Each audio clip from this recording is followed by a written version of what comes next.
챕터가 끝날 때마다 숙제가 조금씩 나옵니다. 그래서 제가 첫 번째 과제를 올렸고 오늘 3월 15일인데 일주일 시간을 드릴게요. 다음 주 화요일, 다음 주 이 시간에 과제를 제출하면 됩니다. 뭐 몇 문제 안 돼요. 그냥 다 푸는 문제인데 뭐 간단합니다. 어렵지 않게 할 수 있을 것 같고 3월 22일 화요일에 우리 수업 시간에 제출하시면 돼요. 수업 시작하기 전에 학생 학교 교실 들어오면서 여기 앞에 여기 교탁 위에 숙제 올려놓고 자리에 앉으시면 됩니다. 그 과제는 각자 풀어서 여기 앞에 수업 시작하기 전에 두고 가면 되고 좀 만약에 수업 시작할 때 못 들어왔다 그러면은 뭐 수업 끝날 때 제출해도 뭐 큰 상관없겠어요. 그래서 어쨌든 다음 주 화요일 수업 시간에 과제를 제출하면 된다. 과제는 뭐 아무데나 풀어서 제출해도 상관없는데 그냥 뭐 보통 사용하는 A4 용지 거기에 풀어서 제출하면 가장 깔끔하겠죠. 그럼 A4 용지 없으면 그냥 연습장 찢어서 풀어도 뭐 상관하지 않습니다. 그렇게 풀어도 되고요. 어쨌든 맨 위에 학번 이름 쓰고 밑에 여기 뭐 문제들이 있는데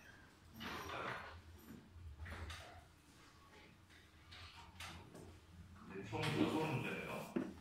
6문제인데 그냥 다 풀어서 제출하시면 됩니다.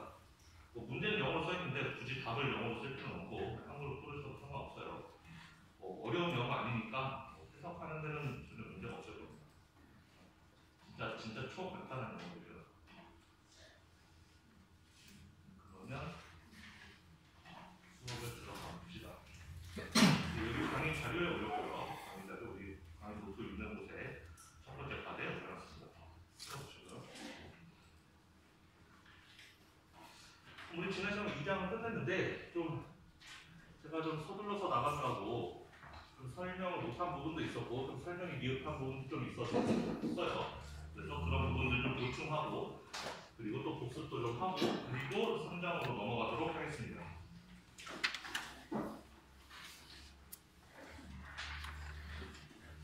우리가 지난 시간에 중점적으로 배웠던 내용은 일레스티시티였어요. 그리 말로는 탄력성이라고 부르는 부분인데 일레스티시티라는 걸 왜 배웠냐? 우리가 일레스티시티 배우기 전에 마켓 이퀄리브리엄이라는 걸 배웠죠. 시장의 균형이라는 게 뭐 별게 아니었고 수요와 공급이 만나는 지점이 그 마켓 이퀄리브리엄이었죠. 우리가 수요 곡선이 있었고 공급 곡선이 있으면은 여기 만나는 지점이 마켓 이퀄리브리엄이다 라는 거 배웠었고 그 다음에 우리는 수요 곡선과 공급 곡선이 이동할 수 있다는 것도 배웠어요. 뭐 수요량에 그 영향을 미치는 요인들 중에서는 가격도 있었지만 가격 외에 다른 것들도 많이 있다 그랬죠. 그래서 그 다른 요인들이 변동했을 때 수요 곡선이 오른쪽으로 이동하거나 왼쪽으로 이동하거나 혹은 공급 곡선도 마찬가지로 오른쪽으로 이동하거나 왼쪽으로 이동하는 그런 경우들을 우리는 많이 봤습니다. 그래서 예를 들어서 공급 곡선이 이동한다. 만약에 S'으로 이렇게 옆으로 이동했다. 그러면은 마켓 이퀄리브리엄이 여기에서 이 지점으로 이동하게 되는 거죠. 이제 마켓 이퀄리브리엄이 바뀌게 되는 거예요. 그래서 그런 과정들을 봤어요. 여기 보면은 이렇게 수요 곡선이 오른쪽으로 이동할 때 마켓 이퀄리브리엄이 이렇게 오른쪽 위로 올라가고 그리고 또 공급 곡선이 이렇게 공급이 증가해. 공급 곡선이 이렇게 오른쪽으로 갈 때 얘처럼 이렇게 되면은 균형이 이렇게 오른쪽 아래로 내려가는 이런 그림도 봤었는데 그런데 하나의 곡선이 이렇게 옆으로 이동할 때 우리는 영어로는 shift 한다고 표현을 하는데 하나의 곡선이 이렇게 옆으로 이동할 때 이게 가격과 동시에 그 균형 가격과 균형 수량이 동시에 변하는데 공급 곡선의 기울기가 이렇게 완만할 때에는 가격은 좀만 올라가고 수량이 이렇게 많이 변동하는 걸 볼 수가 있고 반대로 공급 곡선의 기울기가 가파른 경우에는 가격은 많이 오르는데 수량은 조금 변하는 이런 걸 볼 수가 있었죠. 그래서 우리가 곡선의 기울기에 대해서 관심을 갖기 시작한 거예요. 기울기가 꽤나 중요한 요인이기 때문에 그런 거죠. 지금 이 그림 그릴 때는 기울기 별로 상관없이 그렸는데 지금 이렇게 A, B를 비교해보면 공급 곡선의 기울기가 이렇게 완만할 때랑 이렇게 가파를 때 그럴 때 수요가 이렇게 똑같이 변하면은 그거가 수요 변동이 미치는 영향이 다르게 나타난다. 기울기가 완만할 때에는 가격보다는 수량이 많이 변하고 기울기가 가파를 때는 수량보다는 가격이 많이 변한다. 반대로 그 수요곡선의 경우에도 수요곡선이 이렇게 완만한 경우랑 가파른 경우 둘 다 살펴보면 완만한 경우에는 가격보다는 수량이 답하는 경우에는 수량보다는 가격이 많이 변하는 것을 우리가 볼 수가 있었어요. 그래서 이런 내용들 때문에 탄력성이라는 것을 배우는 거예요.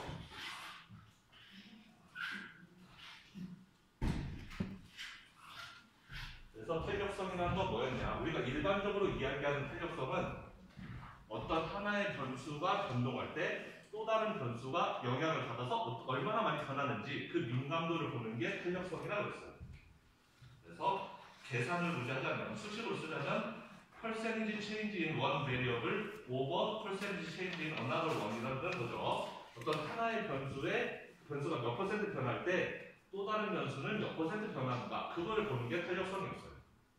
그러면 우리가 일반적인 탄력성 이야기할 때 그냥 아무 변수가 두 개 하나 변할 때 또 다른 하나 얼마나 변하는가 이걸 보면 되는데 우리가 미시경제학에서 중요하게 보는 탄력성은 이제 몇 가지 종류가 있었습니다. 그 중에서 우린 지난 시간에 세 가지 종류의 탄력성을 배웠었는데 네 가지라고 해야 되나? 중요한 건 세 가지인데 일단 처음에 배웠던 것이 가격 탄력성이었던 거죠. 수요의 가격 탄력성 그리고 이제 공급에도 가격 탄력성이 있긴 하지만 어쨌든 가격 탄력성이라는 거를 맨 처음에 봤고 그래서 가격이 변할 때 수요가 어떻게 얼마나 많이 변하느냐 가격이 변할 때 공급이 얼마나 많이 변하느냐 그거를 가장 중요하게 봤고 그 다음에 두 번째로 봤던 것은 소득 탄력성이라는 거였어요. 그래서 그거는 이제 수요에 해당하는 거였는데 공급에 대해서는 잘 보지 않고 그래서 소득이 변동할 때 수요가 얼마나 많이 변하는지 그걸 보는 게 두 번째 그 수요의 소득 탄력성이라는 거였고 맨 마지막으로 본 것이 한국말은 잘 모르겠는데 상호 가격 아마 그런 거 아닐까 싶은데 수요의 크로스 프라이스 엘라스티시티 그러니까 다른 재화의 가격이 바뀔 때 이 재화의 수요량이 얼마나 많이 민감하게 변하는가 그걸 보는 이렇게 세 가지의 탄력성에 대해서 배웠었습니다. 하나하나 좀 더 자세하게 이야기를 해보면 그래서 첫 번째로 어떤 거는 가격 탄력성이라는 거죠. 이게 제일 중요한 거죠. 그래서 가격이 변동할 때 수요가 얼마나 변하는지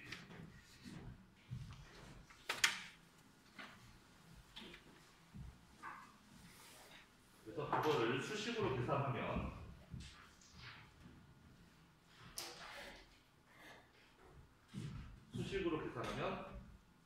일단 수요에 대해서만 해볼게요. 수요에 대해서 우리가 가격 탄력성이라는 것을 수요의 가격 탄력성이라는 걸 계산해보면 percentage change in price죠. 가격이 몇 퍼센트 변동하느냐에 따라서 수요는 몇 퍼센트 변동하느냐 이걸 보는 게 그 수요의 가격 탄력성이라는 거였어요.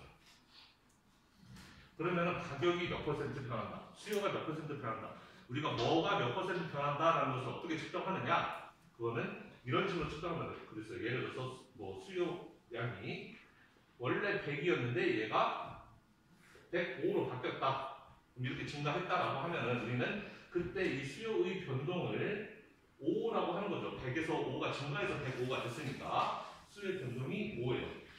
그럼 원래 수요는 QD였고 그럼 이런 경우에 우리는 퍼센티지 체인지 인 퀀티티 디맨드 수요의 그 퍼센티지 체인지가 얼마이냐 이럴 때 우리는 100에서 5가 증가해서 105가 됐으면 우리 보통 5% 증가했다 이렇게 부른단 말이에요. 그럼 이 5%는 어떻게 나온 거냐 이거는 내가 원래 시작할 때 갖고 있던 거 100 분에 얼마가 증가했느냐 5 이렇게 해서 0.05니까 5%가 나온 거잖아요.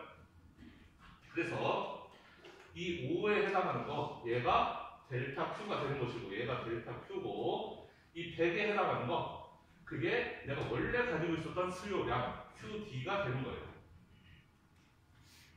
따라서 우리가 퍼센티지 체인지라고 하는 것은 결국 예를 들어서 QD면 얘는 QD분의 델타 QD 즉 원래 가지고 있었던 수요 분의 수요의 변화량인 것이고 똑같이 가격에 대해서 해보면 얘도 똑같이 원래 있었던 가격 분의 가격의 변동이라고 이렇게 쓰면 되는 거예요.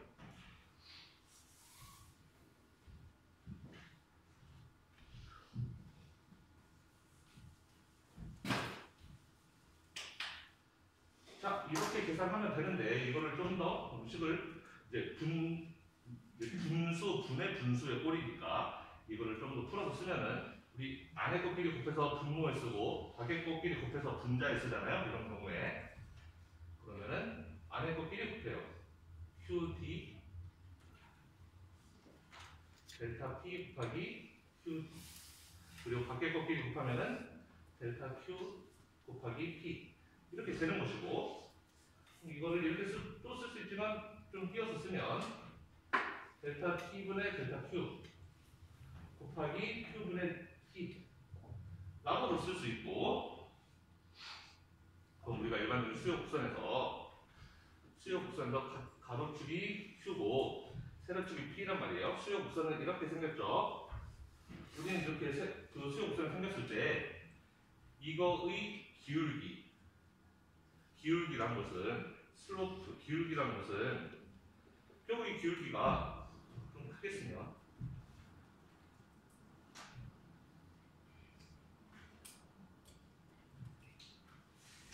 이 기울기라는 것은 가로축 Q가 얼마나 변할 때 세로축 P가 얼마나 변하느냐를 보여주는 게 기울기잖아요. 가로로 얼마만큼 작아졌을 때 세로로 얼마만큼 높아지느냐 뭐 이런 걸 보는 게 기울기잖아요. 그렇죠? 기울기라는 것은 델타 Q분의 델타 P가 기울기란 말이에요. 가로로 오른쪽으로 얼마나 커질 때 왼쪽으로 얼마나 작아진다. 이거 보는 게 기울기죠. 따라서 이 부분은 정확하게 이거를 분모 분자 뒤집어 놓은 거잖아요. 얘는 기울기 분의 1이라고 쓸 수가 있는 거죠. 얘가 기울기라면 그러면 분모 분자 뒤집어 놓은 거 얘는 기울기 분의 1이어야 될 거 아니에요? 기울기라는 것은 1분의 기울기라는 뜻도 되니까 1하고 얘하고 뒤집고 얘하고 뒤집고 이렇게 해야 식이 맞아요. 그렇죠? 그러니까 이 식은 결국에는 슬로프 분의 1, 기울기 분의 1 곱하기 Q분의 P라고 이렇게 쓸 수가 있다는 겁니다. 그래서 수요의 가격 탄력성은 이런 식으로 계산이 된다는 거고요.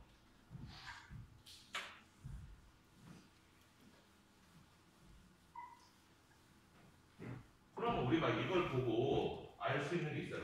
자, 수요의 가격 탄력성은 이렇게 계산이 된다는 건데 그럼 이걸 보고 우리는 뭘 할 수 있느냐? 수요의 가격 탄력성을 우리가 계산하기 위해서는 그게 영향을 미치는 게 일단 기울기가 있고 기울기가 수요의 가격 탄력성에 영향을 미치고 그 다음에 그 해당 점이 어디인지 가격과 수량이 각각 얼마인지 또 역시 수요의 가격 탄력성에 영향을 미친다는 거예요. 자, 뭔 소리냐면은 우리가 수요 곡선이 이렇게 있어요. 수요 곡선이 이렇게 있죠. 수요 곡선이 이렇게 있으면은 우리가 이 곡선에서 탄력성이 얼마이냐 라는 질문을 할 수가 없어요. 이 곡선의 탄력성, 이 수요 곡선의 탄력성이 얼마냐 이런 질문은 잘못된 질문이에요. 그건 정확한 질문이 아니고 질문은 어떻게 나와야 되냐면은 이 점에서 탄력성이 얼마냐 이런 식으로 얘기가 나와요. 특정 지점에서 탄력성이 얼마냐 이렇게 나와야 돼요. 혹은 특정 지점과 특정 지점 사이 이 구간에서 여기서 여기 사이에서 탄력성이 얼마냐 이런 식으로 얘기가 나와요. 그러니까 특정 점을 그 지점에 줘야 된다는 거죠. 어느 점에서 탄력성이 얼마냐 아니면 두 지점 사이에서 탄력성이 얼마냐 이걸 이야기해야지 그냥 일반적인 곡선 하나 그리고 이 곡선에서 탄력성이 얼마냐 그런 거는 애초에 그 성립이 되지 않는 질문이다라는 것이고 자 그러면은 수요 곡선이 이렇게 있을 때 특정 지점에서의 탄력성에 영향을 미치는 요인은 뭐가 있느냐 일단 기울기가 있다는 거예요. 이 기울기가 얼마인지 이 직선이 이 수요 곡선이 기울기가 가파르냐 아니면 이렇게 평평하냐에 따라서 탄력성이 달라진다는 것이고 그 다음에 또 하나는 그 지점이 P와 Q가 각각 얼마이냐 그것도 영향을 미친다는 거예요. 지점이 이 지점이냐 아니면 이 지점이냐에 따라서 탄력성이 달라질 수 있다는 거예요. 얘는 P가 크고 Q가 Q가 크고 P가 작은 거잖아요. 얘는 Q가 작고 P가 큰 거잖아요. 그렇죠? 이렇게 PQ가 PQ 중에 어디가 더 크고 어디가 더 작은지 이것도 역시 탄력성에 영향을 미칠 것이다 라는 것이고, 그러면 일단 기울기에 대해서만 보자면 수요 곡선이 기울기가 이렇게 완만해. 하나는 기울기가 이렇게 크고, 자 이런 경우에 자 기울기가 이렇게 완만한 경우 우리는 탄력성이 크다 작다? 기울기가 클수록 기울기가 분모니까 클수록 탄력성은 작아지겠죠. 따라서 기울기가 작다는 것은 탄력성이 크다는 걸 의미하는 거예요. 얘는 일레스틱한 거죠. 얘는 탄력성이 높은 거. 이 숫자가 크다라는 거예요. 왜? 이 기울기가 작으니까. 이 숫자가 작아지면 작아질수록 그거의 역수값은 커지는 거니까. 반대로 여기 기울기가 커요. 아, 미쳤나? 여러분 제가 틀리면 지적을 좀 해주세요. 수용선이 이렇게 생각 안 되는데. 이렇게 생각해야 되는데, 이렇게. 수용선의 기울기는 이렇게 오른쪽 아래로 내려가야 돼요. 이렇게 오른쪽 위로 증가하는 건 공급곡선이고, 제가 좀 잘못 그렸네. 자, 이렇게 기울기가 큰 경우에는 우리는 인일레스틱하다라고 이야기할 수가 있습니다. 물론 탄력성은 기울기뿐만 아니라 이 각 점들도 영향을 미쳐요. 즉, 이 곡선 위에 있는 모든 점에서 다 탄력적인 건 아니에요. 여기도 이 곡선에 있는 모든 점에서 다 비탄력적인 건 아니고, 하지만 이 곡선의 그냥 중간쯤에서는 얘는 탄력적이다. 곡선의 이 중간쯤에서는 비탄력적이다. 이렇게 생각할 수 있다는 거죠. 대부분의 점에서는 쟤는 탄력적, 얘는 비탄력적 이렇게 이야기할 수 있다. 우리가 상식적으로 생각해봐도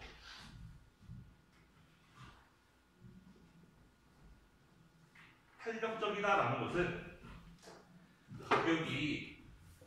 가격이 조금 비싸졌을 때 수요가 확 떨어지면 그런 걸 보고 탄력적이라고 부르는 거예요. 가격이 살짝, P가 가격이니까 위로 가격이 좀만 비싸지면 수요가 이렇게 뚝 떨어지죠. 가격이 조금만 싸지면 수요가 왕창 몰려드는 이런 것들을 우리는 탄력적인 재화라고 부르는 것이고, 얘는 반대죠. 가격이 이렇게 많이 비싸져도 수요는 조금만 떨어져. 가격이 이렇게 싸져도 수요는 조금만 올라가고, 이런 경우를 우리는 비탄력적이다라고 부르는 거죠. 뭐 굳이 식을 보지 않아도 상식적으로 생각해도 그렇다는 것이고, 네.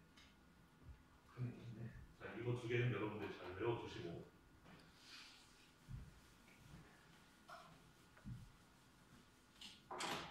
그러면 이번에는 그냥 평범한 이런 수요 곡선, 기울기가 가파르지도 않고 그냥 완만하지도 않고 그냥 중간 정도인 그런 곡선에서는 그러면 어떻게 되냐? 우리는 이제 이번에는 그럼 기울기는 평범하니까 쟤는 그럼 이 값에 의해서 어떻게 영향을 받는지를 생각해 보자는 거죠. 자, 그럼 이 위에 있죠? 이 위에 여기는 탄력적일까 비탄력적일까? 저거는 P는 크고 Q는 작죠. Q는 여기밖에 얼마 안 되고 P가 굉장히 높은 경우죠. P가 크고 Q가 작다? 그럼 이 전체 값이 높아지겠죠? 따라서 여기가 크고 얘가 작으니까 이 분수 값이 커질 것이고, 따라서 여기는 저 값이 커진다. 일레스티시티가 높아진다. 일레스틱하다는 것이고, 여기는 반대죠. 여기는 P가 작고 Q가 큰 거예요. 그럼 여기는 인일레스틱하겠죠. 그래서 하나의 수요곡선 위에서도 수요곡선의 왼쪽 위로 갈수록 우리는 탄력적이다. 오른쪽 아래로 갈수록 우리는 비탄력적이다 라는 것을 이야기할 수가 있습니다.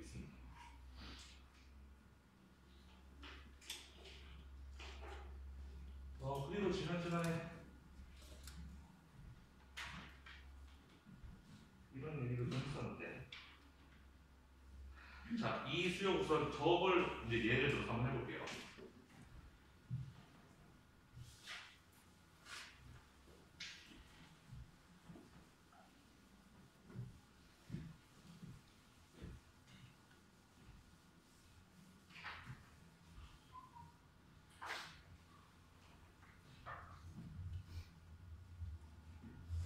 저거를 그려보면 여기가 10, 여기가 20 이렇게 있는 거죠 지금.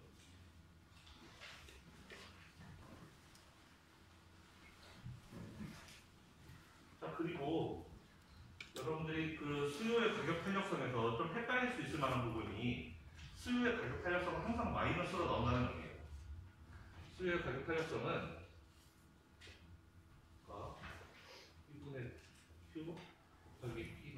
Q였는데 이 부분이 슬로프 분의 1이라고 그랬고 어쨌든 이 부분은 P가 변할 때 Q가 얼마나 변화하냐 이거는 무조건 이 값은 마이너스로 나올 수밖에 없게 돼요. 0보다 작을 수밖에 없어요.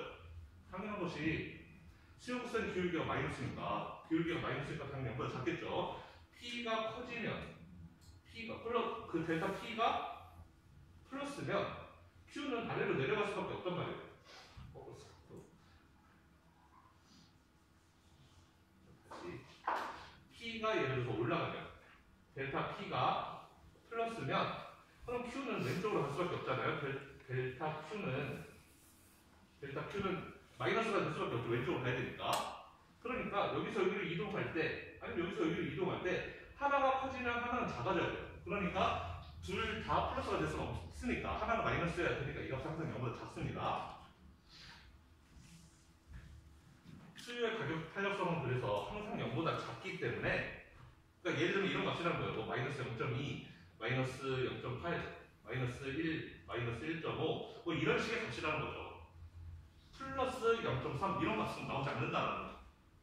그래서 수요의 가격 탄력성이라는 값은 가장 커지면 우리가 0까지 또 생각할 수 있고 그리고 마이너스로는 무한대까지도 갈 수 있다 라는 것인데 0보다 더 커질 수는 없다라는 것인데 그래서 우리는 일반적으로 어차피 그럼 항상 마이너스 값이라면 그냥 얘의 절대값을 쓰자 라고 해서 마이너스를 그냥 빼고 쓰는 경우도 있다라는 거예요. 그러니까 여러분들 그거는 잘 염두에 두세요. 만약에 수요의 가격 탄력성 값이 플러스라고 써있어요. 그럼 여러분들은 그거를 항상 마이너스라고 했는데 왜 플러스지? 이렇게 생각하지 말고 그냥 우리가 마이너스인 거 아니까 어차피 마이너스인 거 아니까 그냥 이거 빼고 쓰자 그냥 이 값만 쓰자 라고 해서 나와 있는 값이다 라고 아시겠죠? 수요의 가격 탄력성은 플러스일 수가 없는 값이에요. 무조건 마이너스여야 되는데 만약에 어디에서가 플러스로 쓰이는 걸 봤다면 그거는 플러스여서 플러스로 쓴 게 아니라 어차피 마이너스니까 그냥 마이너스 앞에 붙이면 빼고 그냥 우리 절대값으로 해석하자 라고 해서 그렇게 쓴 거다라는 겁니다. 이 얘기를 길게 하려는 건 아니었는데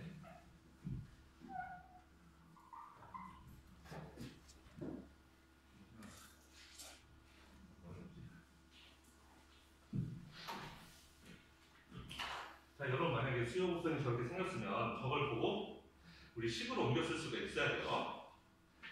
자, 우리 1차함수식 이렇게 절편 2개 주면 우리 1차함수식 쓸 수 있죠. 그래, 기울기는 딱 봐도 마이너스 2가 기울기죠.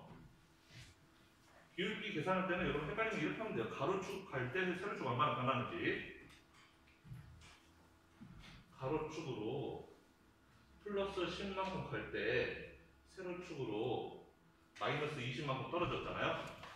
기울기라는 것은 가로축 변화 플러스 10 분의 세로축 변화 마이너스 20 이런 식으로 해서 마이너스 2 이런 식으로 계산하면 됩니다. 이거까지 내가 해야 되는지 모르겠는데 하여튼 이렇게 기울기를 계산하면 되고 자 그러면 우리는 이 식을 보고 수요 함수를 수식으로 풀 수가 있어야 돼요. 일단 P에 대해서 쓰면 우리가 익숙한 게 세로축에 이걸 먼저 쓰는 거니까 세로축을 먼저 쓰는 게 익숙하니까 y는 여기서 이렇게 할 때처럼 P에 대해서 쓰는 게 익숙하니까 이것대로 해요. 자, 기울기가 마이너스 2니까 마이너스 2 곱하기 QD 고 그 다음에 Y 절편 여기 절편이 20이니까 플러스 20 이렇게 쓰면 되죠. 그런데 우리가 일반적으로는 수함수를 이런 식으로 쓰지 않는다고 했어요. 우리는 Q에 대해서 쓴다 그러죠. P를 오른쪽 보내고 그래서 얘랑 얘를 서로 자리를 바꾸면 이거는 QD는 마이너스 2분의 1 P 더하기 10 이렇게 쓸 수가 있겠네요.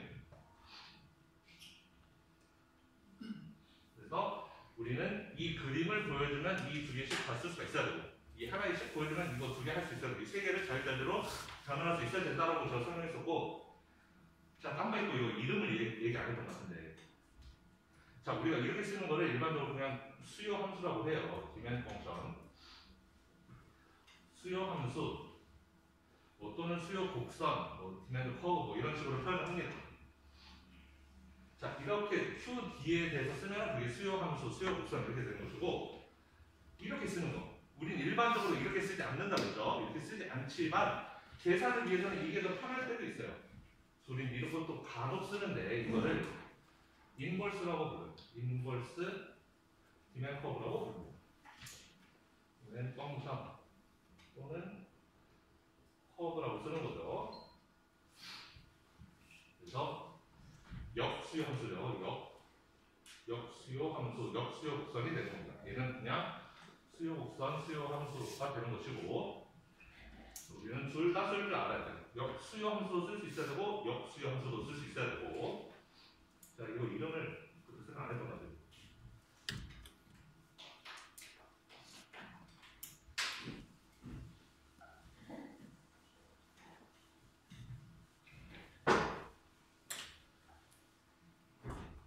지난 시간에 했던 것 중에 이 곡선에서 이 가운데 지점, 여기 한 가운데 지점, 가운데 지점이면은 여기 20이었으니까 가운데는 11 보시고, 여기까지 10이니까 가운데는 5겠죠. 이 5포인트 10인 지점, 5,10 저기, 저 지점에서의 탄력성이 얼마인가를 지난 시간에 한번 봤었어요. 또 계산을 해보면 탄력성은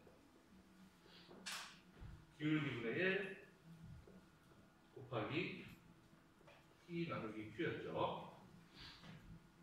기울기가 마이너스 2라고 했어요. 마이너스 2가 기울기.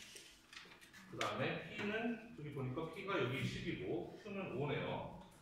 10 나누기 5 이렇게 계산해 보니까 2, 5, 10 약분되고 마이너스 1 이렇게 남게 되죠.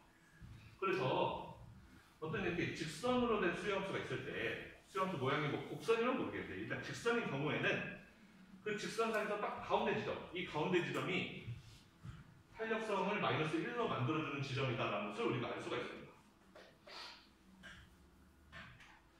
이거를 일반적인 함수로 우리가 그려 생각해보죠. 예를 들면은 역수함수가 인버스 디맨 커브가 P는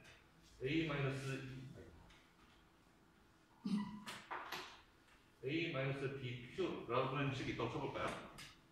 예를 들어서 수요함수가 이렇게 생겼어요. 그럼 이거는 우리가 뭘 할 수 있냐면 여기서 이 수요함수는 이렇게 직선인데 y 절편이 a이고 여기가 a이고 기울기가 마이너스 b, 기울기가 마이너스 b라는 걸 알 수가 있는 거잖아요. 일반적인 그냥 1차함수를 그린 거예요. 일반적인 1차함수에서도 이렇게 똑같이 나오는지를 보기 위해서.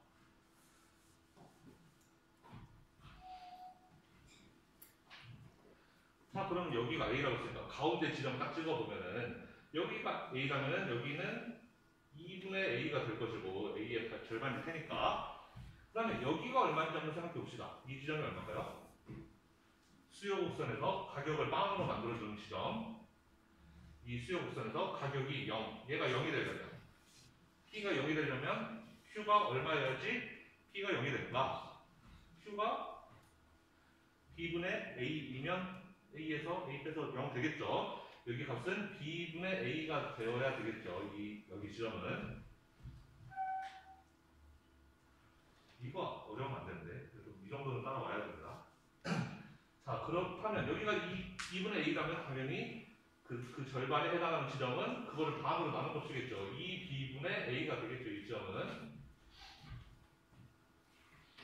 자, 그렇다면 자, 이 지점에서의 탄력성 보여봅시다. 탄력성은 일단 기울기분의 1 써야 돼요. 기울기는 마이너스 B라고 했어요. 오케이, 마이너스 B 분의 1 됐고 그 다음에 T는 2분의 A죠. 지금 이 지점에서의 가격은 2분의 A 얘는 2분의 A 나누기 QD는 수요는 여기죠. 가운데 지점 2B분의 A 2B분의 A. 자, 이렇게 되면 이거 계속 어떻게 하나요? 분자는 분자끼리 곱해서 위에다 쓰고 분모는 분모끼리 곱해서 밑에다 쓰고 그렇게 하면 되죠. 그럼 1 곱하기 2분의 A 하면은 2분의 A이고 자, 마이너스 B 곱하기 2B분의 A 하면은 B랑 얘랑 약분되죠. 약분하고 나머지만 쓰면은 마이너스 2분의 A가 돼서 마이너스 1이 된다라는 겁니다. 그러니까 수요 곡선의 형태가 T는 뭐 5 빼기 Q가 됐든 T는 뭐 50 빼기 뭐 20Q 뭐 이렇게 됐든 어쨌든 뭐 빼기 뭐 이런 식으로 1차 함수의 식이라면은 항상 이렇게 A 빼기 BQ의 형태라면은 항상 이 가운데 지점이 탄력성이 마이너스 1인 지점이다. 이 지점이 탄력성이 마이너스 1인 지점이다.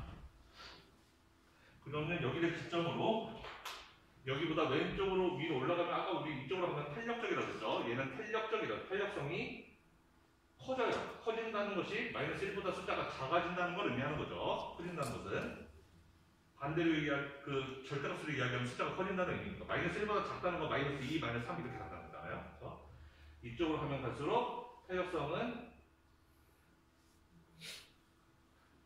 마이너스 1보다 커진다. 마이너스 1보다 커진다는 것은 그 숫자 자체는 작아진다는 걸 의미하는 거죠. 절대값 숫자 자체는 마이너스 1에서 마이너스 0.9, 마이너스 0.8, 0.7, 0.6 이렇게 간다라는 거예요.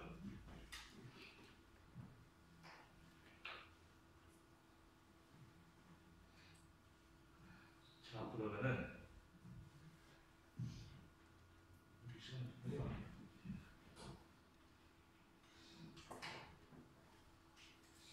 또 하나 중요한 개념을 하나 배워봐야 되는데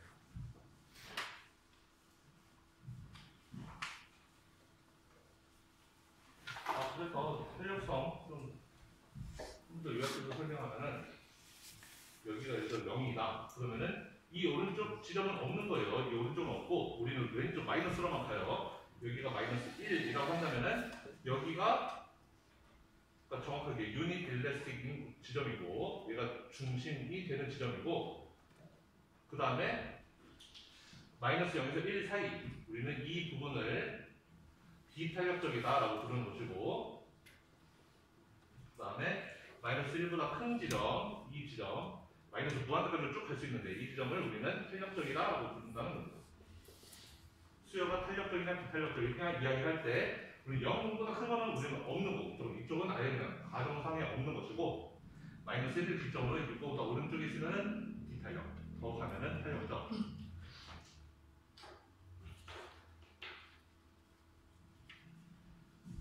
그 다음에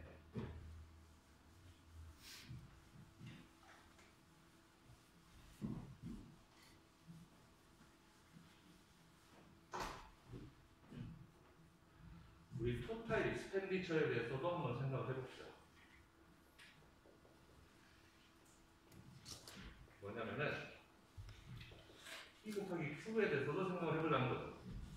내가 이 제품에 들이는 돈을 생각해보자는 거죠. 무슨 소리냐면 수요 곡선이 만약에 이렇게 생겼는데 여기가 가격이 3이고 수량이 2개예요. 예를 들어서 그러면 이 지점에서 뭘 뜻하는지 알겠죠? 가격이 3달러라면 나는 2개까지 사겠다라는 거예요.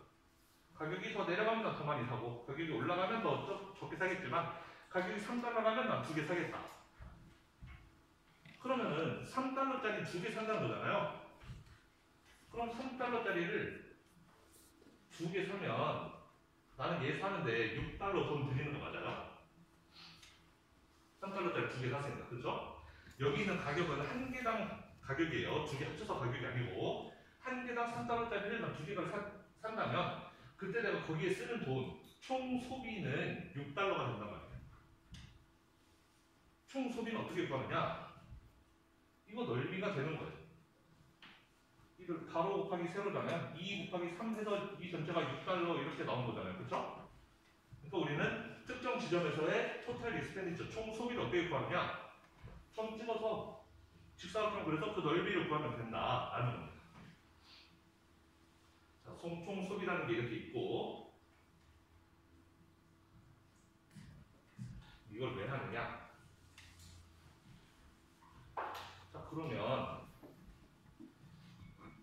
이렇게 수요 함수가 있을 때 가격이 예를 들어서 균형점이 이 지점이었는데 여기서 가격이 올랐어요. 예를 들어서 가격이 올라서 균형점이 여기로 바뀌었다라고 쳐봅시다. 이렇게 바뀌었어요.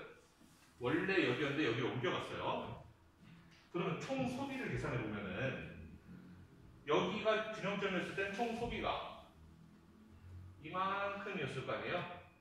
원래는 총 소비가 이만큼이었겠죠. 원래 가격, 원래 수량이었으니까, 수요량이었으니까. 그런데 일단 뭔 일인지 모르겠지만 가격이 올랐어요. 가격이 올라서 예를 들면 수요 공급 곡선이 이렇게 생겼었는데 공급 곡선이 이렇게 옮겨갔다. 그러면 이렇게 균형점이 바뀔 수 있는 거잖아요. 뭐 그런 예를 들어서 어쨌든 바뀌었다. 이렇게 균형점이 바뀌게 됐으면은 바뀐 지점에서의 총 소비량, 토탈 익스펜디처는 여기서 이렇게 직사각형 그리면 되겠죠. 이렇게 바뀌게 돼요.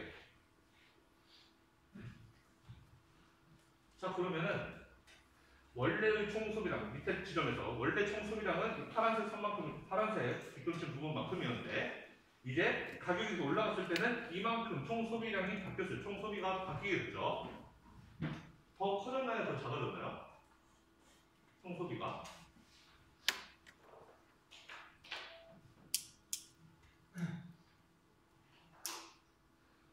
더 커졌나 더 작아졌나 보려면은 파란색 직사각이 더 큰지 빨간색 직사각이 더 큰지 그거 비교해 보면 되는데 쉽게 말하면 이 부분, 이 삐져난 이 부분만큼 지금 잃어버린 거죠. 파란색에서 빨간색 갈 때 원래 파란색에 해당됐는데 빨간색이 안 속하니까 이 부분만큼 잃어버렸단 말이에요. 얘를 잃어버렸지만 반대로 이 부분만큼은 새로 생긴 거예요. 원래 파란색이 없었는데 빨간색이 새로 생겼으니까. 쉽게 말하면 여기서 여기로 이동할 때 총 소비의 관점에서 보면 이만큼은 잃어버리고 이만큼은 새로 생겼다라고 할 수가 있는 거죠. 잃어버린 게 더 크냐 새로 생긴 게 더 크냐를 가지고 얘가 늘었냐 줄었냐를 알 수가 있는 거예요. 이 얘기를 왜 하느냐? 이게 탄력성과 관련이 있는 이야기이기 때문에 하는 거예요. 자, 봅시다.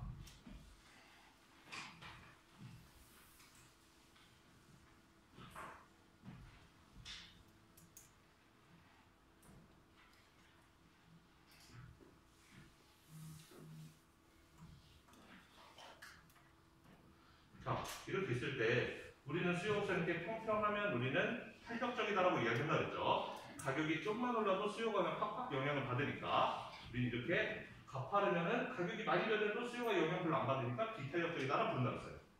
자, 이럴 때 예를 들면은 가격이 원래 가격이 여기였는데 가격이 좀 비싸졌다 쳐봅시다. 가격이 비싸져서 왼쪽으로 이동했어요. 가격이 비싸져서 여기로 왔어요. 자, 가격이 비싸졌어요.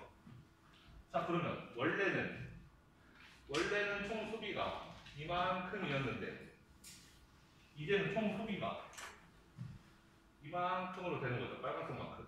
이렇게 되는 거죠. 그러면 여기서 여기로 이동할 때 이만큼 잃어버렸는데 새로 생긴 건 이거 조금 밖에 안 되는 거잖아요. 그렇죠? 그럼 총 소비의 관점에서는 총 소비가 떨어졌다라고 이야기할 수 있는 거죠. 수요가 탄력적인 경우에는 가격이 올라가면 총 소비가 내려가는 거예요. 반대로 생각하면 만약에 여기서 이쪽으로 왔다. 가격이 떨어졌다. 가격이 떨어졌다라고 생각한다면 그럼 이번에는 원래 파란색에서 이렇게 빨간색으로 바뀌게 되는 거죠. 이렇게 가격이 떨어지게 되면은 이만큼을 잃어버리지만 이만큼이 새로 생기게 돼요. 새로 생긴 게 더 많아진 거죠. 무슨 이해가 되나요? 그래서 수요가 이렇게 탄력적인 경우, 일레스틱한 경우에는 가격이 올라가면, 가격이 비싸지면 토탈 익스펜디처가 작아지는 것이고 가격이 싸지면, 가격이 내려가죠. 오른쪽으로 이동하면은 토탈 익스펜디처가 커지게 된다라는 거예요. 자, 여기에서도 똑같은 생각을 해보죠. 얘는 수요가 인일레스틱한 거죠. 비탄력적이에요.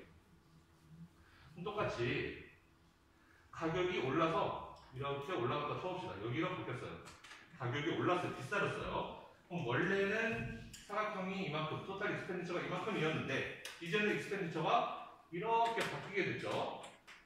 자, 이만큼 잃어버렸는데 이만큼이 더 생겼어요. 생긴 게 더 많죠. 새로 생긴 게. 없어진 거는 이만큼 없어졌는데 가격이 작아지면, 아니 시장이 작아지면서 이만큼 없어졌는데 가격이 올라가면서 이만큼이 더 새로 늘어났단 말이에요. 그 총 소비가. 그러니까 이쪽으로 갈수록 가격이 비싸질수록 총 소비는 늘어나게 되는 것이고 반대로 이쪽으로 왔다? 그러면은 총 소비는 이번에는 줄어들었겠죠.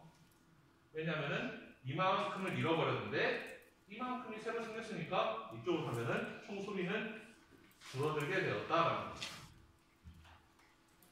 수요가 탄력적인 경우에는 가격을 낮췄을 때 토탈 익스펜디처를 늘릴 수가 있는 것이고, 반대로 수요가 비탄력적인 경우에는 가격을 올렸을 때 오히려 총 소비를 늘릴 수 있다라는 겁니다. 자, 여러분이 기업의 입장이에요. 내가 소비자한테 물건을 팔아야 돼요. 근데 내가 물건을 팔 때 기업 입장에서는 돈이 매출액이 어떻게 결정돼요? 많이 파는 것도 중요하지만 가격도 매출액에 영향을 미치는 거잖아요. 내가 아이스크림을 4달러짜리를 2개 팔면은 나는 8달러 매출 올리는 것이고, 만약에 아이스크림을 좀 싸게 사서 3달러에 팔았더니 4개가 팔리더라. 그러면은 나는 매출 12달러까지 이렇게 매출 올릴 수가 있는 거죠. 기업 입장에서 매출이라는 것은 어쨌든 총액이 P 곱하기 Q, 생산량 곱하기 단가란 말이에요. 그렇죠? 그럼 예를 들어서 기업이 우리는 매출을 올리고 싶다 라고 생각을 한다면, 이럴 때 매출 올리고 싶다 그러면 이 P 곱하기 Q가 매출이니까 가격을 올려야 되겠어요? 가격을 내려야 되겠어요? 가격을 내려야 되겠죠. 이쪽으로 가야 플러스라는 거니까. 자, 상식적으로 생각을 해보면 일레스틱이라는 것은 가격을 좀만 바꿔줘도 사람들이 크게 변한다는 거잖아요. 회사가 가격을 좀만 깎아주면은 수요가 왕창 몰린다. 그러면 안 깎아줄 이유가 없잖아요. 그렇죠? 반대로 가격을 올릴 이유가 없죠. 가격 올리면 더 회사 망하는 길이니까. 수요가 크게 변하는데 가격을 내가 그래서 올린다? 1달러만 올려도 수요가 다 달아나는데 그러면은 가격 올리면 회사 망하는 거죠. 그렇죠? 그래서 수요가 탄력적이나 비탄력적이다가 그렇게 중요하다는 거예요. 가격 정책을 어떻게 써야 되냐를 볼 때에도 여기는 반대로 생각하면 되죠. 수요가 비탄력적이에요. 그 얘기는 뭐냐면 가격을 크게 변동해도 수요가 크게 변하지 않는다. 그럼 기업 입장에서 이득을 보려면 어차피 가격 비싸게 해도 사람들이 안 떠나가네? 명품 같은 거 그런가? 비싸게 해도 막 명품백이 600만 원이었는데 700만 원 돼도 사람들이 별로 안 나가죠. 수요가 그대로 유지되죠. 그러면 가격을 이렇게 올려도 수요가 별로 안 빠져나가? 그러면 가격 안 올릴 이유가 없잖아요. 이득이니까. 그쵸? 기업 입장에서는 매출이 올라가는 편이고, 반대로 가격을 내릴 이유는 더더욱 없죠. 가격 내려봤자 수요 늘어난 수요는 얼마 안 되니까 굳이 가격을 내려서 손해볼 필요가 없단 말이에요.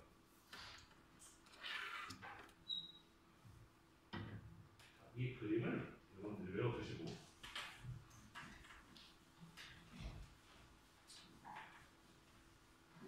필기가 좀 두서없습니다. 좀 미안합니다. 제 성격이 원래 그래가지고. 자, 그러면은 수요는 그냥 이렇게 생겼어요. 평범한 수요예요. 평범한 수요인데 우리 이렇게 기울기가 평범한 수요라도 지점에 따라서 탄력적, 비탄력적 다르다고 했죠. 이런 지점은 탄력적이라고 했어요.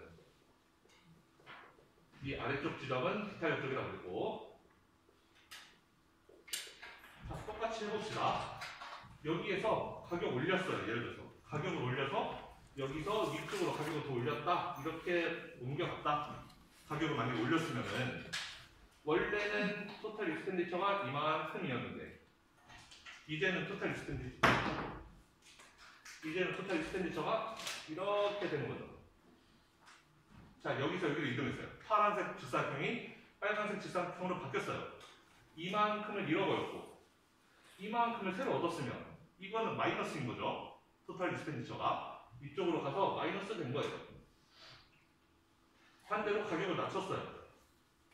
가격을 낮췄으면은 이제 새로운 지점에서는 이렇게 되는 거죠. 토탈 익스펜디처가 파란색 직사각형에서 이쪽 빨간색 더 넓어진 직사각형으로. 그럼 이만큼은 잃어버렸지만, 파란색 이 위에 있는 거 이만큼 잃어버렸지만 이만큼이 새로 생겼으니까 늘어난 부분이 더 커요. 이쪽으로 갔을 때는 플러스가 되는 거예요. 토탈 익스펜디처가. 아까 했던 얘기랑 똑같은 거죠. 탄력적이라면 그러면 가격을 낮춰줘도, 가격을 좀만 낮춰도 수요가 이렇게 늘어나는데 그로 인해서 버는 이득이 더 크다라는 거예요. 이 그림도 똑같이 생각하면은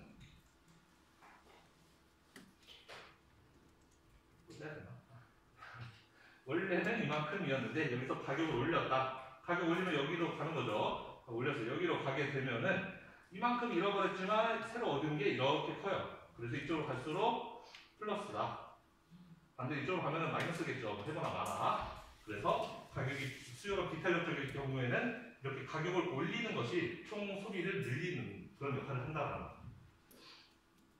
자, 그러면 좀 이 직선에서 보면은 여기서는 이쪽으로 올수록 플러스라는 것이고 총 소비가 늘어난다는 것이고 여기에서는 이쪽으로 갈수록 플러스라는 거잖아요. 여기서는 내려와도 플러스, 여기서 올라가면 플러스. 그러면은 이 중간에 어디인가에서는 맥시멈인 데가 있겠죠. 이렇게 쭉 올라가고 여기서도 쭉 올라가면 어디선가 꼭대기 피크를 찍는 지점이 있을 거 아니에요. 그건 한번 생각해 봅시다.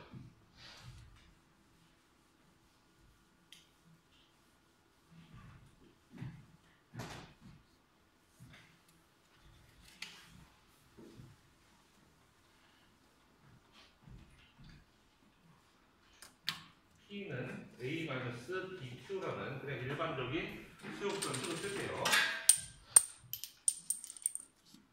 그러면은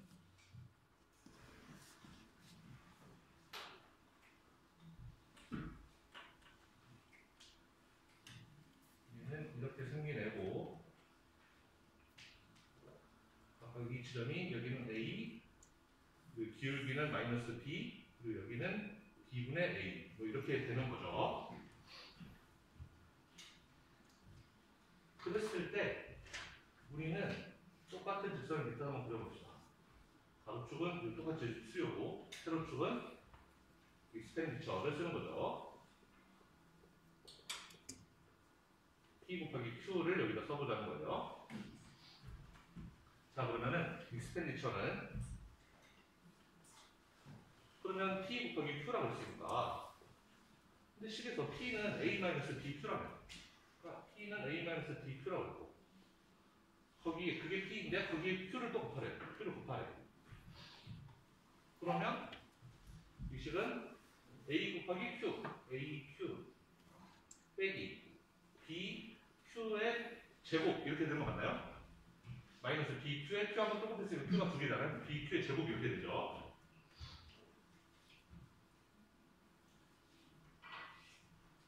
여러분 이거 그림 어떻게 그려요? AQ 마이너스 BQ 제곱 이거 2차 함수죠. 2차 함수 그림인데 이거 그림 어떻게 그리냐? 네, 이렇게 합니다. Q로 바꾸면 A 마이너스 BQ 이렇게 되는데 우리 이런 경우에 그러면은 이거를 0으로 만드는 지점이 어딘가를 찾을 때 얘가 0이거나 얘가 0이거나 둘 중에 하나가 0이면 곱해서 0 되는 거잖아요. 그럼 얘가 0 되려면 Q는 0이면 되는 것이고 얘가 0이 되려면은 Q는 D분의 A가 되면은 0 되는 거 맞나요? 그럼 A 빼기 이거 해서 0 되는 거니까 그렇죠? 얘를 0으로 만들거나 얘를 0으로 만들거나 우리 2차 함수 2차 방정식에서 해가 두 개인데 그 두 개의 해를 찾으려면은 P 인수분해 해가지고 얘가 0이거나 얘가 0이거나 이렇게 해서 해 두 개 찾는 거잖아요. 자, 이거는 모른다 그러면 그냥 몰라도 됩니다. 약간 이수학이 좀 복잡하다 그러면 어쩔 수 없는데 하여튼 그래서 지금 얘를 함수를 그려보자. 우리가 함수의 모양 대충 그릴 건데 해가 두 개라는 거예요. Q가 0일 때랑 Q가 B분의 A일 때랑 0일 때랑 B분의 A일 때랑 해가 두 개다. 그러면 함수의 모양은 어떻게 되느냐? 모양이 이렇게 생긴다는 거죠. 저기 이참수 그릴 때 뭐 이렇게 되거나 이렇게 되거나 이렇게 된다 그러면 여기 두 개가 그 방정식으로 썼을 때 해잖아요. 그러면 Q가 0일 때가 저 토탈 익스펜디처가 0이 되고 또 Q가 B분의 A일 때 역시 0이 되고 그 나머지 지점에서 이렇게 포물선이 그려지게 되는데 그래서 이 정확하게 가운데 지점 이 B분의 A가 되는 이 지점에서 맥시마이즈 된다라는 거예요. 토탈 익스펜디처가 얘가 가장 높아진다. 그리고 여기 역시 이 B분의 A일 때 또 우리는 여기가 뭐라 그랬다? 이 지점이 수요의 탄력성이 마이너스 1인 지점이다 라고 했습니다.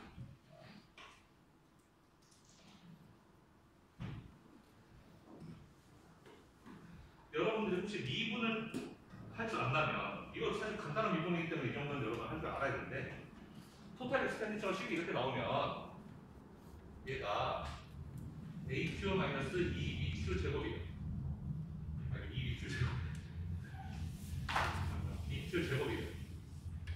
얘를 Q로 미분하면 지금 Q에 대한 함수니까 Q로 미분하면 AQ는 Q로 미분하면 A가 되죠. 마이너스 BQ 제곱은 미분하면 이거 알아요?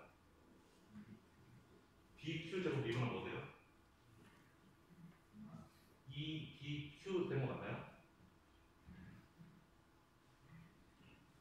혹시 이거 잘 모르나요? 혹시 이거 잘 눈 감고 씁니까? 이거 몰라도 되긴 한데 이거 모르면 경제학과 4년 좀 힘들 수도 있는데. 하여튼 미분하면 식이 이렇고 미분이라는 게 뭐예요? 미분이라는 건 직선의 기울기를 곡선의 기울기를 의미하는 거잖아요. 우린 이 곡선의 기울기가 0이 되는 지점이 어딘가가 궁금한 거예요. 얘가 어디서 이 기울기가 어디서 0이 되냐? 그게 왜 궁금하냐? 기울기가 0이 되는 지점, 기울기가 이렇게 적선의 기울기가 0이 되는 지점이 꼭대기일 테니까 우리는 그 꼭대기가 어딘지를 보고 싶어서 기울기가 0인 지점을 찾고 싶은 거죠. A-2BQ가 0이다. A가 2BQ. 오케이. 그러면 Q는 2B분의 A. 그래서 Q가 2B분의 A일 때 여기 한 가운데일 때 기울기가 0이구나. 맥시멈을 찍는구나 라는 걸 알 수가 있다는 거죠. 이해가 되죠? 여기 한 가운데 있을 때 토탈 익스텐션 맥시멈 그리고 그때 탄력성은 마이너스 1. 탄력성이 마이너스 1에서 오른쪽으로 가면은 비탄력, 왼쪽으로 가면 탄력. 그래서 이쪽으로 가도 여기를 기점으로 왼쪽으로 가도 익스텐션 줄고 오른쪽으로 가도 익스텐션 준다. 네. 책에는 안 나와 있을 수도 있는 내용인데 반드시 알아둬야 되는 내용입니다.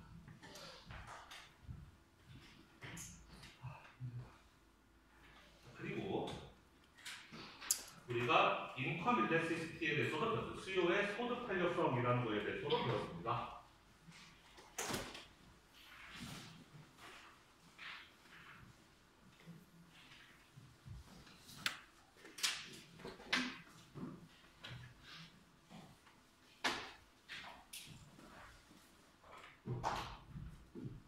수요의 소득 탄력성은 소득의 퍼센티지 변화에 비해서 그 수요가 얼마나 변했는지를 보여주는 것이고, 우리는 저거를 뭐 계산하는 거는 여기서 자세하게 하지 않을 텐데 일단 저 값에 따라서 재화를 세 가지 종류로 나눌 수 있다. 그거는 여러분들 반드시 알아야 돼요. 그래서 수요의 소득 탄력성은 일단 0을 기점으로 0보다 작아질 수도 있고 0보다 커질 수도 있어요. 근데 0보다 작은 경우에 여기가 마이너스고 플러스라면 0보다 작은 경우에 우리는 inferior good이라고 부른다. 열등제라고 부른다 그랬어요.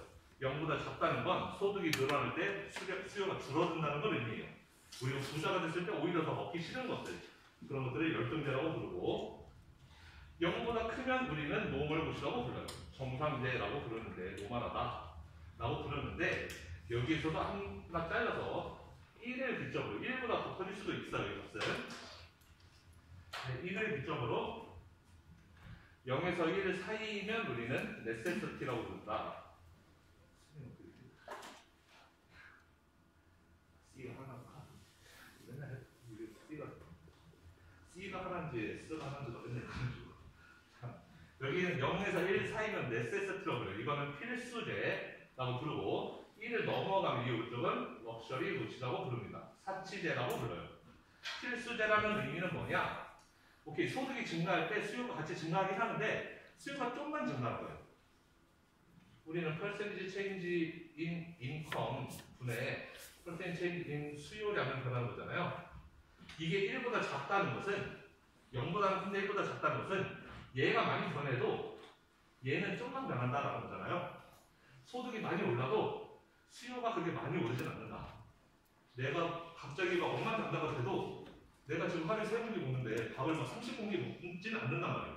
쌀 같은 거는 그냥 우리 3공기 먹을 양만 있으면 되지, 내가 부자 되다면서 막 쌀을 갑자기 많이 사고 그러지 않는다는 거죠. 물론 쌀의 양을 조금은 늘릴 수는 있겠죠. 하지만 크게 늘리진 않는다. 그런 것들을 필수제, 우리가 소득이 늘건 줄건 상관없이 수요가 크게 변하지 않는 애들. 반대로 럭셔리 굿은 수요가 변할 때 소득이 변할 때 수요가 더 많이 변하는 애들이죠. 럭셔리 굿은 얘가 1보다 커야 돼. 내가 2배 부자 되면은 내가 지금 연봉이 1000만 원인데 2000만 원 된다. 그럼 나는 명품백을 원래는 한 개 사는데 한 3개, 4개씩 사는 거죠. 그렇게 되면 이제 그런 재화들은 럭셔리 굿이 되는 겁니다. 그래서 1일 기점으로 또 나눌 수 있다. 그리고 이 기준, 이렇게 나누는 기준을 여러분들이 반드시 알아둬야 됩니다. 그리고 마지막으로 크로스 프라이스 일레스티라는 것도 배워가지고 우리 저기에서 배웠던 내용은 두 재화 사이의 관계를 보는 거였어요. 그래서 얘는 0을 기점으로 0보다 작으면 마이너스이면 우리는 컴플리멘트죠. 마이너스면 얘네 둘은 서로 보완하는 재화다. 컴플리멘트고 만약에 플러스다. 오른쪽으로 가서 이게 크다 보면 얘는 서브스티튜트이다. 서로 대체하는 재화다. 서브스티튜션.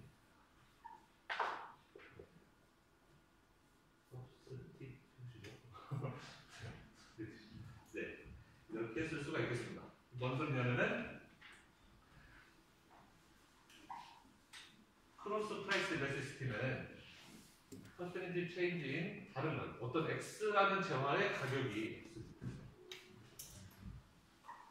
어떤 y라는 재화의 가격이 변할 때 x라는 재화의 수요가 어떻게 변하냐, y가 비싸질 때 x가 어떻게 수요가 변하냐를 보는 거죠. 자, 컨비넌스 보완제라는 것은 우리가 같이 사는 거를 주로 의미한다고 했어요. 뭐 치약과 칫솔 뭐 이런 것들. 치약과 칫솔 하여튼 같이 제가 제일 많이 먹는 건 치킨과 맥주인데.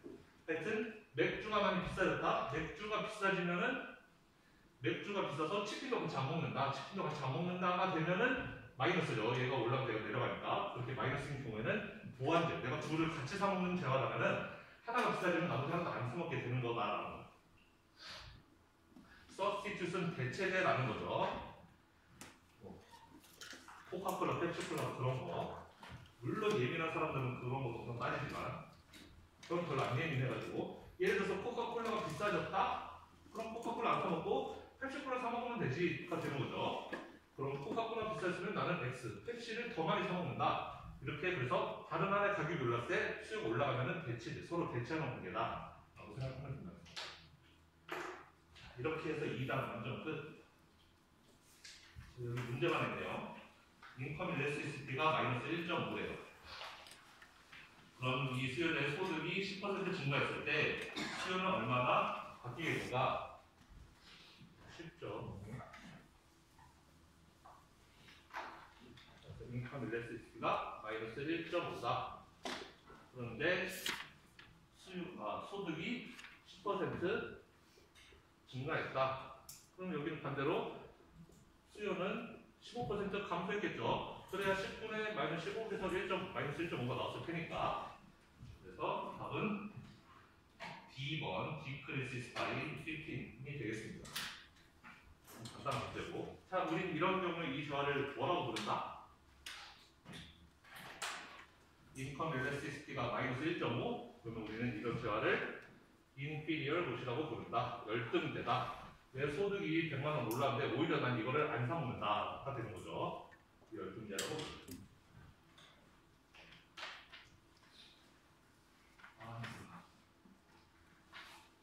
그러면 추천을 이만으로 하고 언제쯤 마스크 벗고 싶어요.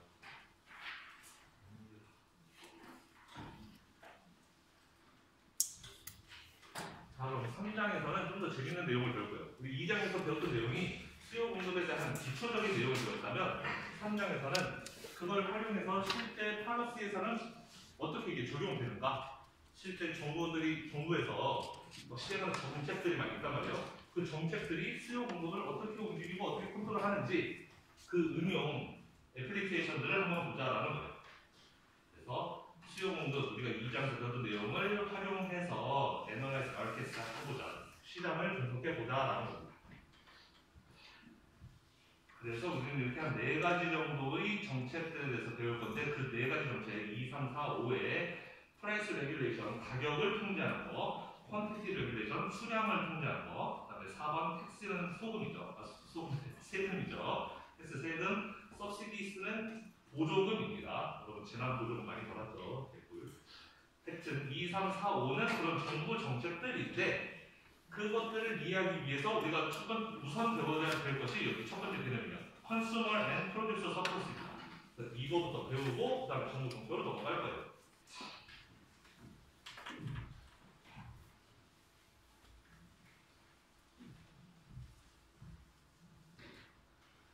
컨슈머 서플러스랑 프로듀서 서플러스가 뭐냐?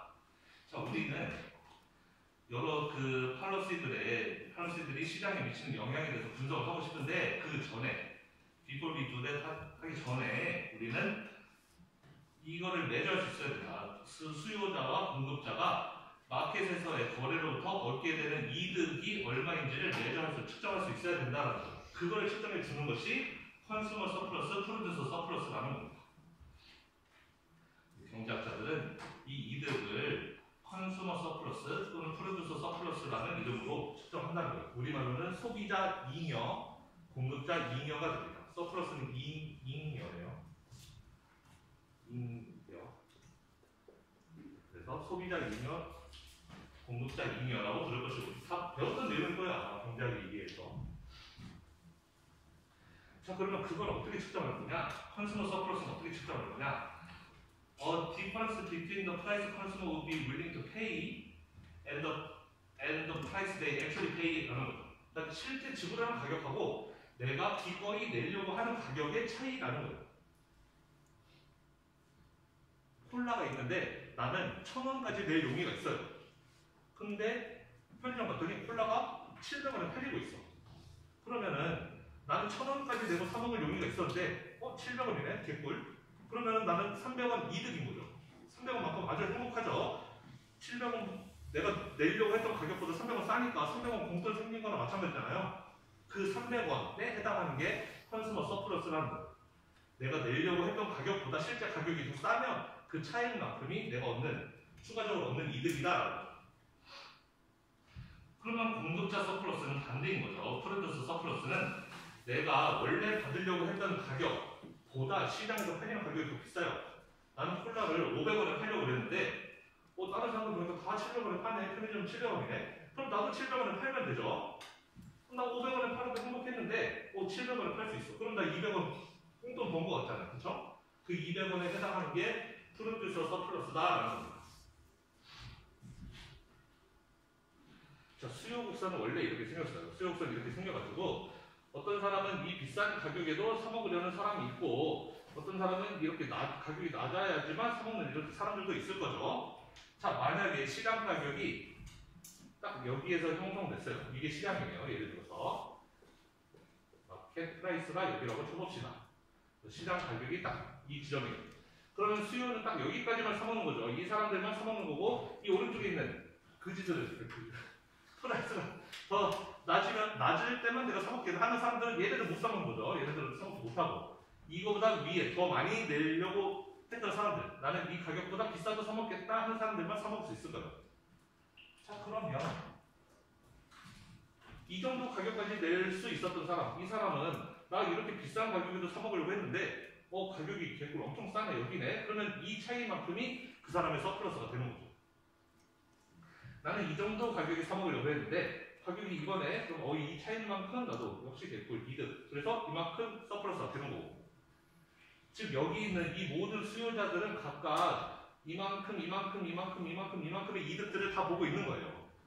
그러면 전체 수요자들의 이득은 이 전체가 되는 거겠죠. 그래서 이 노란색 부분이 컨슈머 서플러스가 된다라는 겁니다. 반대로 공급자 측면에서도 공급 곡선이 예를 들어서 이렇게 있는데 참 공급자들도 역시 이렇게 비싼 가격에만 팔겠다라는 사람들은 못 파는 거죠. 얘네들은 시장 가격보다 자기는 더 비싸게만 팔 수 있으니까 그보다 더 싸게 팔 수 있었던 사람들만 물건을 팔 수 있는데 어쨌든 나는 이렇게 저렴한 가격에도 팔 용의가 있었는데 실제 시장 가격은 훨씬 더 비싸네? 그러면 나는 이렇게 싸게 팔아도 되는데 이렇게 비싸게 팔았으니까 이만큼 이득이 되는 거죠. 난 이렇게 싸게 팔려고 했는데 시장은 더 비싸? 그럼 나 이만큼 꽁돈 벌었네? 이렇게 되는 거예요. 여기는 모든 사람들이 이만큼 이득을 다 보고 있는 거니까 전체 이득은 이 전체가 되는 거예요.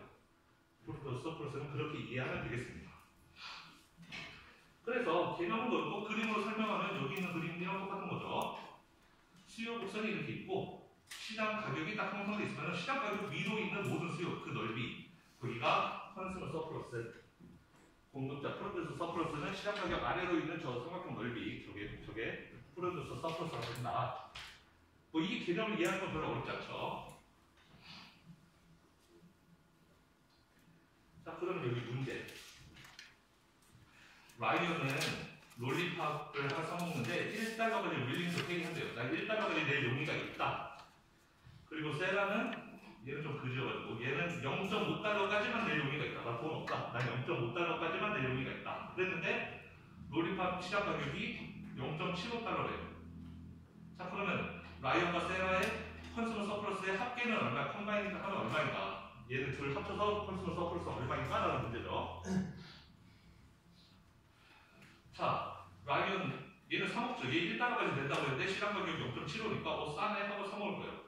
세라는 못 사먹죠. 얘는 나는 부지에서 0.5만 내려고 그랬는데 너무 비싸. 0.75달러? 나는 비싸서 못 사먹어가 되는 것이고, 그럼 세라는 못 사먹으니까 얘는 커지고, 그 다음에 라이언은 1달러 사먹으려고 했는데 0.75달러? 그럼 차액은 0.25달러만큼 나는 한 거죠. 답은 B 0.25가 되겠습니다. 같은 식으로 다음은 요요를 1.75달러에 팔 용의가 있고, 당근마켓 같은 거죠. 네이버는 역시 똑같은 요요를 1.5달러에 팔 용의가 있대요.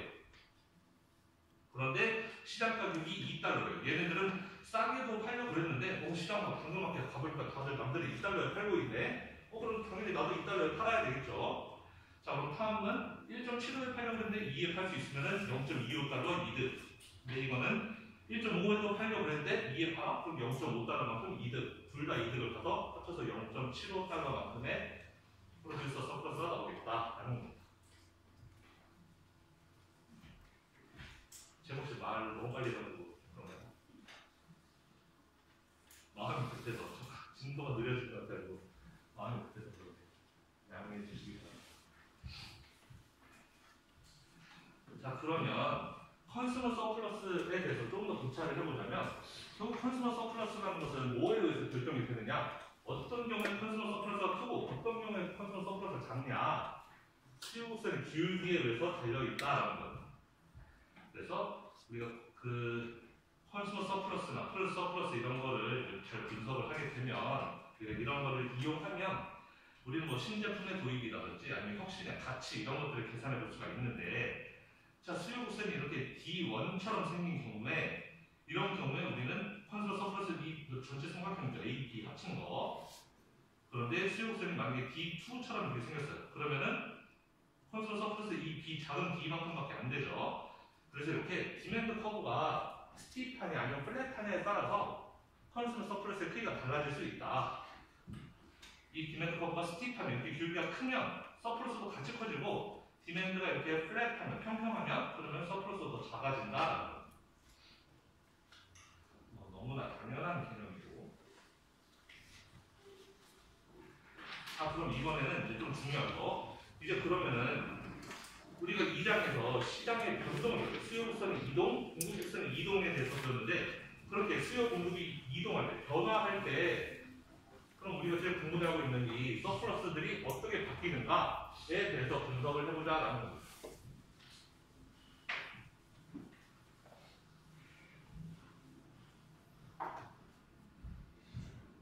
지금 이 그림은, 자, 수요 곡선이 원래 이렇게 있고, 수요 곡선이 원래 이렇게 있고, 그 다음에 공급이 원래는 S1이었는데, 공급이 갑자기 줄었대요. Increase in manufacturing cost여서 생산 비용이 증가해 나가요. 갑자기 막 유가가 올라가지고, 지금 모든 공장들이 막 좀 비상이죠. 유가가 올라서 공급이 줄었어요. 그래서 공급이 줄어서 왼쪽으로 이렇게 이동했습니다. 생산 단가가 올라가서. 그래서 서플라이 커브가 이렇게 생산 곡선이 왼쪽으로 이동을 한 거죠. 자, 그럼 원래는 옛날이 여기고, 옛날 균형이 여기고, 새로운 균형은 여기인 거죠. 빨간색에서 파란색으로 이렇게 이동하는 거예요. 원래 처음에는 이만큼이 컨슈머 서플러스였고, 이만큼이 프로듀서 서플러스였어요. 저 그림으로 하자면 A, B, C, D가 컨슈머 서플러스였고, EFG가 프로듀스 서플러스였던 거죠. 그랬는데 생산 단가의 증가로 인해서 공급 곡선이 왼쪽으로 갔어요. 공급이 줄어들었어요. 그렇게 됐더니 이제는 컨슈머 서플러스가 이렇게 작아지고 프로듀서 서플러스도 이렇게 작아졌다라는 겁니다. 그렇죠? 그래서 이제 새롭게 바뀐 거는 컨슈머 서플러스는 저 파란색의 이 A 부분이 되는 거고, 그러니까 이만큼 날아간 거죠. 원래 더 크게 이렇게 있었는데 이만큼 날아간 거고, 그 다음에 프로듀서 서플러스는 원래 이 빨간색 삼각형만큼 원래 이렇게 컸었는데 이제는 이 파란색 삼각형 줄어들었다, 더 축소되었다라는 겁니다. 이렇게 공급의 감소로 인해서 컨슈머 서플러스도 줄고 프로듀서 서플러스도 줄어드는 것을 볼 수가 있습니다.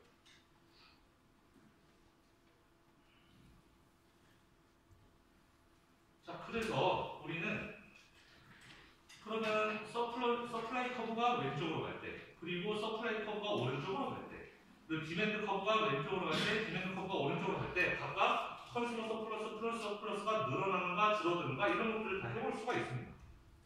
뭐 예를 들면 이번에는 반대로 뭐 디맨드가 원래는 D1이 이렇게 있었는데 수요가 갑자기 증가했다고 쳐보죠. 갑자기 무슨 암 치료 효과가 발생했다 그래가지고 수요가 이렇게 증가했어요. 예를 들어서 D2로 바뀌었다. 그러면 원래 애초에는 컨슈머 서플러스 이만큼, 프로듀서 서플러스 이만큼이었는데 반대로 얘기하죠. 이게 컨슈머 밑에가 프로듀서인데 이제 새로운 균형에서는 컨슈머 서플러스도 이렇게 커지고 파란색 딱 커졌죠. 그 다음에 프로듀서 서플러스도 이렇게 커졌단 말이에요. 그러니까 이렇게 수요가 증가하면은 역시 그 컨슈머 서플러스, 프로듀서 서플러스가 증가하는지 감소하는지 이런 걸 알 수가 있다. 근데 우리가 그냥 그 단순하게 봤을 때는 무슨 곡선이 이동했든 수요 곡선이 이동했든 공급 곡선이 이동했든 왼쪽으로 이동하게 되면은 서플러스가 줄게 되고 오른쪽으로 이동하면은 서플러스 늘게 돼요. 그래서 여기 서플라이가 디크리스 하거나 디맨드가 디크리스 하거나 둘 중에 하나가 줄어든다면, 즉 왼쪽으로 이동한다면 그러면 서플러스들은 둘 다 감소하게 된다라는 것이고, 둘 중에 하나가 오른쪽으로 간다면 얘처럼 수요 곡선이 이렇게 오른쪽으로 가는 것처럼 오른쪽으로 가서 이렇게 균형 수량이 이렇게 늘어나는 방향으로, 수량이 늘어나는 쪽으로 가면은 오른쪽 가니까 삼각형들이 딱 커지잖아요. 눈으로 봐도 그렇죠. 그래서 오른쪽으로 가는 방향이면 수요가 늘든 공급이 늘든 둘 다 오른쪽으로 가는 방향이면 서플러스가 둘 다 커지는 쪽으로 이렇게 바뀐다 라는 겁니다. 오늘 수업은 여기까지 하고 다음 시간에 이제 정부 정책에 대해서 프라이스 레귤레이션